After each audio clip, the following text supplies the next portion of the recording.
ढिलाई नहीं, अबे नाच पे गधा।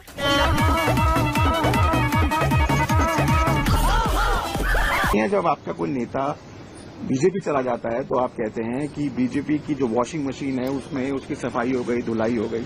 तो आपकी पार्टी में कितने गंदे कपड़े हैं कि जो वो 10 साल से जाए जा रहे हैं बीजेपी की वॉशिंग मशीन में? माँ खराब हो जाएगा, मैं माँ अम्मा बहन पे आ जाऊंगा, मैं इनकी अम्मा बहन पे आ जाऊंगा। वो आज बीजेपी में चला गया है।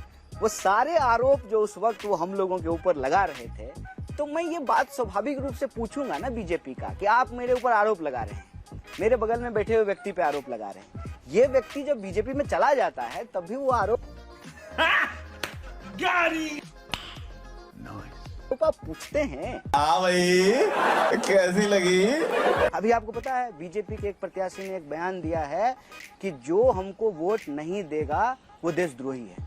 अब आप समझ रहे हैं, मतलब एक प्रत्याशी जो है एक लोकसभा क्षेत्र के तमाम मतदाताओं को देशद्रोही कह रहा है। तो ये जो परिपाटी है राजनीति की, ये खतरनाक है। ये कहीं न कहीं देश में जो लोकशाही है, जो लोगों का अधिकार है जनता का नेता को चुनने का, उसको समाप्त करके तानाशाही की तरफ ले जा रहे हैं। मेरे पास कोई फाज नहीं है, मुझे माफ कर दे आप लोग सारे, मुझे छुट्टी दे दे। कि जनता की तो हमको जरूरत ही नहीं है, जनता हमको चाहिए ही नहीं। पर पीएम मोदी उल्टा कह रहे हैं कि कांग्रेस को जनता की जरूरत नहीं है, कांग्रेस आपका जो स्त्री धन है वो बांट देगी, मंगलसूत्र आपका जो है दूसरों को दे देगी, घुसपैठियों को दे देगी, जिनके ज्यादा बच्चे हैं उनको दे देगी। तो उस पे क्या आपको लगता है कि इस पे प्रधानमंत्री से आपकी बात हुई? प्रधानमंत्री जी ने आप लोगों को बताया कि उन्होंने ऐसा क्यों कहा? प्रधानमंत्री तो अभी बोला है, तो अभी कहाँ उनसे बात होगी? पिछले 10 साल में बात हुई। मेरा ये चैनल सब्सक्राइब करें और मेरे हर अपडेट आपको मिले, इसके लिए बेल आइकन जरूर दबाइएगा। अच्छा, कौन बोला है? नहीं, मैं कह रहा हूँ पिछले 10 साल में प्रधानमंत्री जी से आप लोगों की कोई बात आपको भी पता है प्रधानमंत्री ने प्रेस वार्ता नहीं किया है ना?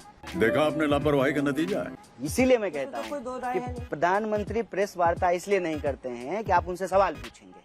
सवाल पूछेंगे तो उनका झूठ पता चल जाएगा देश की जनता को। प्रधानमंत्री जी झूठ बोल रहे हैं। प्रधानमंत्री जी एक पूर्व प्रधानमंत्री जी के ऊपर एक निराधार आरोप लगा रहे हैं, उनके कथन के बारे में झूठ बोल रहे हैं। और वो जिस लिहाज से बात कही गई कि इस देश में, वो पहला हक नहीं कहा उन्होंने, दावा कहा। हक और दावा में फर्क होता है ना।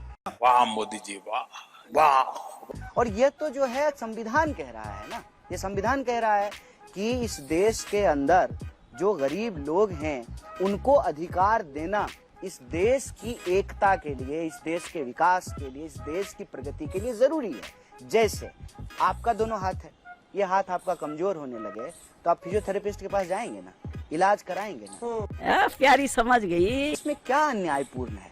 प्रधानमंत्री जी सिर्फ और सिर्फ मुद्दे को भटका रहे हैं, क्योंकि प्रधानमंत्री के पास इस देश के लोगों के लिए रोजगार के बारे में कहने के लिए कुछ नहीं है।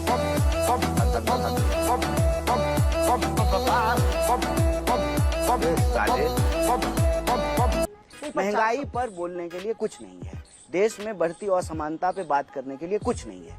इसीलिए वो देश के आम लोगों का ध्यान भटका रहे हैं। पर 400 पार का नारा बीजेपी ने दिया। नारा है ना, हर रैली में नारा है ना। नारे का क्या है? मुंह देखिए, बोलने में जीएसटी लगता है क्या?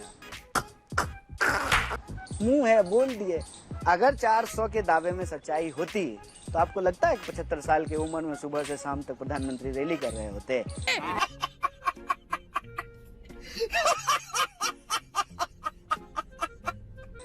जो है 2-2 मुख्यमंत्रियों को पकड़ करके जेल में डाल देते, सभी पार्टी के नेताओं को तोड़ करके अपनी पार्टी में शामिल करा लेते। और आप भी कह रहे हैं कि दरवाजा खुला हुआ है, कोई भी आ जाओ। अगर 400 का उनको विश्वास होता, आत्मविश्वास होता, तो ये सारे डर्टी ट्रिक्स क्यों किए जा रहे हैं?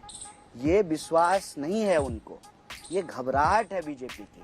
उनको मालूम है कि वो नहीं जीत पा रहे हैं, इसीलिए ये सारी चीजें कर रहे हैं। कितने पे आ रहे हैं बीजेपी आपको लग रहा है? आप कह रहे हैं बीजेपी घबरा। मैं ज्योतिषी होता तो पहले तो मैं जो है ना अपनी भविष्यवाणी कर लेता। तो हैं आप, एक्टिविस्ट और एनालिस्ट तो हैं। ठीक है, लेकिन मैं कह रहा हूँ कि भविष्य वक्ता तो नहीं हूँ ना। राहुल गांधी ने कहा 150 पार नहीं कर रही है बीजेपी।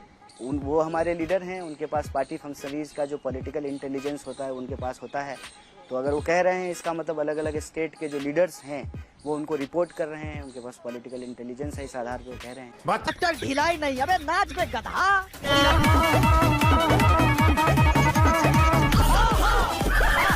नहीं, आपकी मैनिफेस्टो में कास्ट सर्वे की बात की गई है और ये कहा गया है कि जिसकी आबादी जितना उतना हक, राहुल गांधी भी ये बात कर रहे हैं। तो इसका मतलब क्या ये है कि अगर 8% ब्राह्मण है देश में तो उनको 8% रिजर्वेशन मिल जाएगा, या 5% ये कम्युनिटी है इनको मिल जाएगा, और इस पूरी की पूरी डिबेट में मुसलमानों के लिए क्या? देखिए, सबसे पहली बात तो ये है कि ये पूरी बात को ना थोड़ा अलग तरीके से समझा जा रहा है। हम कह रहे हैं कि आप सर्वे कराइए, और सर्वे हो रहा है, आज से नहीं हो रहा है, आजादी के पहले से सर्वे हो रहा है। उस सर्वे में जब समय बदल गया है, देखिए पहले के सर्वे में क्या सवाल पूछा जाता था कि आप जो है खाना किस चीज पे बनाते हैं। अब जब चूल्हा बदल गया है तो सवाल, क्वेश्चनर भी बदल जाएगा। जब समाज के अंदर नया वर्ग पैदा होगा तो उसका जो है इकोनॉमिक कंडीशन भी बदल जाएगा।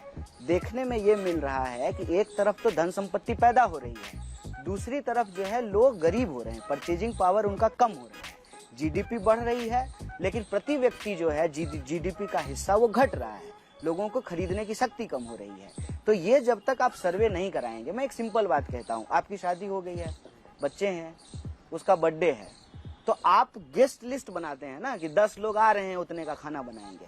तो देश में जो 140 करोड़ लोग हैं उसकी गिनती तो हम कर रहे हैं, एसटी पहले से गिन रहे हैं, एससी पहले से गिन रहे हैं, रिलीजन के आधार पे पहले से लोगों को गिन रहे हैं। तो इकोनॉमिक और जातीय पहचान के आधार पर भी लोगों को गिनिए ताकि सामाजिक और आर्थिक स्थिति पता चल सके, महिलाओं की स्थिति क्या है, पुरुषों की स्थिति क्या है, ग्रामीण क्षेत्र में रहने वाले लोग कैसे हैं, शहरी क्षेत्र में, तभी तो आप पॉलिसी बनाएंगे ना। जब आपके पास आंकड़े नहीं होंगे तो आप पॉलिसी कैसे बनाएंगे? ये बड़ी अच्छी बात कही आप। सर, आपके पास पैसा था, आपने कोविड का टीका खरीद के लगवा लिया, ठीक, एक सिंपल उदाहरण से समझ लीजिए। जिसके पास पैसा नहीं है वो तो खरीद के नहीं लगवा पाएगा, लेकिन अगर वो टीका नहीं लगवा पाएगा तो आप कोरोना से बच पाइएगा? नहीं बच पाइएगा। एक महामारी ने हमको क्या सिखाया कि आप अपना घर का खिड़की बंद कर लीजिएगा, ठीक है ना, तो जो है ना उससे आपका काम नहीं चलेगा, क्योंकि आपके यहाँ जो दूध लेकर के आ रहा है ना, अगर उसको कोविड है तो आपको भी कोविड हो जाएगा। समाज में संतुलन कैसे होता है? हम खड़े कैसे होते हैं? 2 पांव पे। हम चलते कैसे हैं? 2 पांव से। बिल्डिंग कैसे बनती है? संतुलन से। समाज कैसे चलता है? संतुलन से।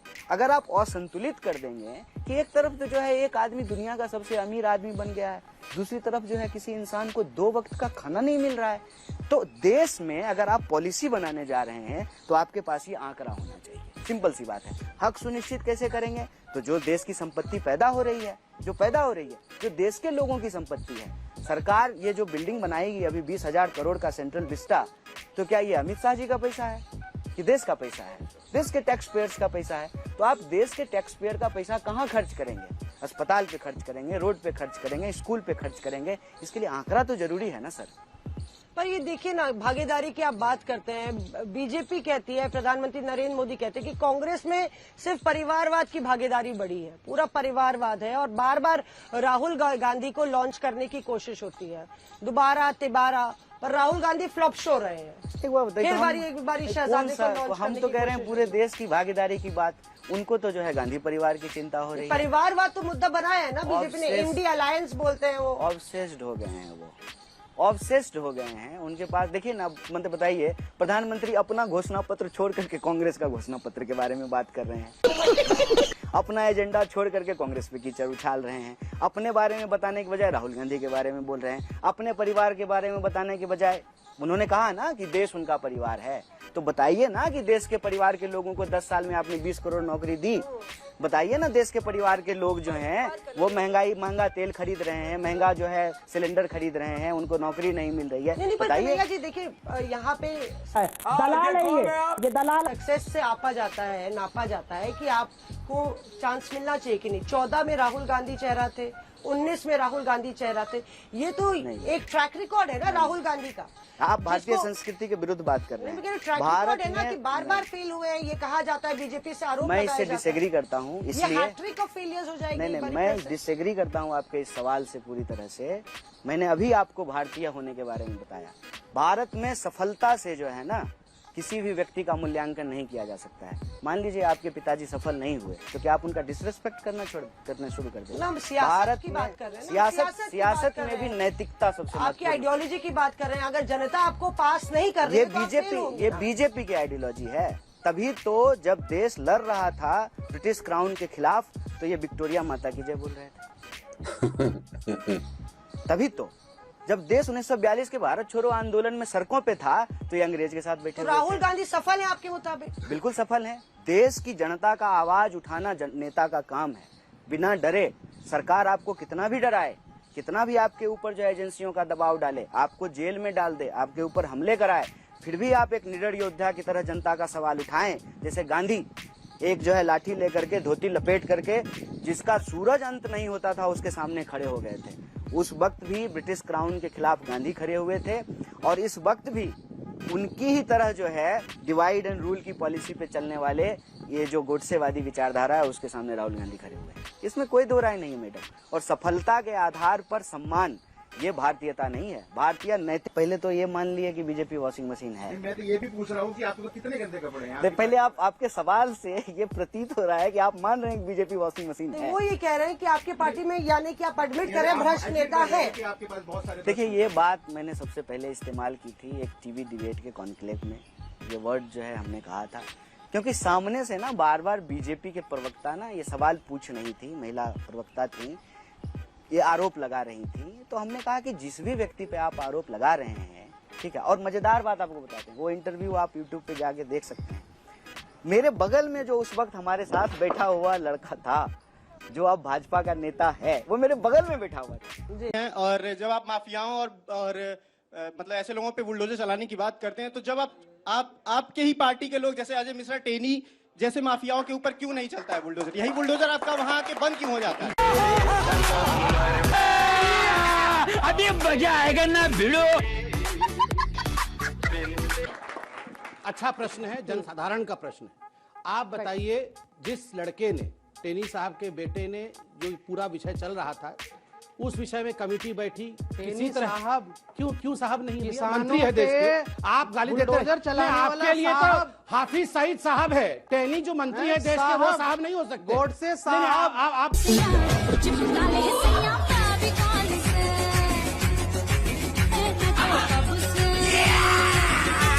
बताइए, आप हाफिज साहब बोलिए, IAS साहब बोलिए, आप बोलिए। ब्राह्मणों के लिए तो ये गाली दे रहे हैं आप ब्राह्मणों को गाली देते रहिए। एक ब्राह्मण को साहब बोल दिया तो इनको क्या आपत्ति होगी? ब्राह्मण को साहब क्यों बोल दिया? किसानों को खालिस्तानी, ब्राह्मण को साहब क्या बोल दिया? इनको आपत्ति होगी? ब्राह्मण को साहब सीनों पे गाड़ी चढ़ाने वाला ब्राह्मण को साहब नहीं बोलना चाहिए। ये है चरित्र का। अरे किसान विरोधी भैया, आप किसान विरोधी हैं आपके।